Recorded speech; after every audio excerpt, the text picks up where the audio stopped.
So, I want to talk a little bit about trauma, the voice, and the airway. Your larynx or your voice box is so much more than just an anatomical valve. It sits at the crossroads of our breath, our speech, and our emotion. Your voice tightens with fear, your throat constricts with unspoken grief. It is an emotional organ just as much as a physiologic one. It also is this interface where both our airway and our food tube, our esophagus, meet. We are the only species that shares this common space. And so, this area of our anatomy is really critical to have nerve endings that are very sensitive because we don't want food going down the wrong tube. Everyone's had that happen. It feels pretty uncomfortable, pretty scary.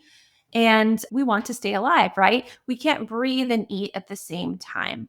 So, I want to talk about this aspect of it being an emotional organ too.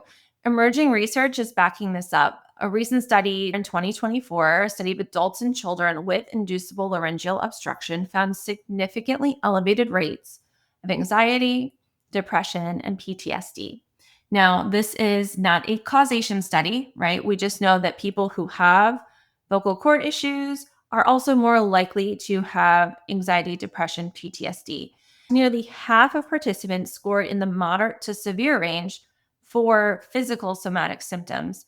That's the body expressing emotional distress physically.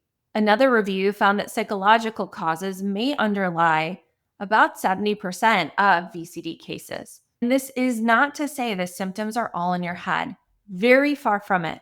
It suggests that for many, vocal cord dysfunction may emerge as a defensive, trauma driven reflex. As Dr. Bessel van der Kolk explains in his book, The Body Keeps the Score, our bodies hold on to traumatic experiences. If you have experienced a life threatening airway emergency, like anaphylaxis, like an acute asthma exacerbation, like a choking episode, your body remembers that.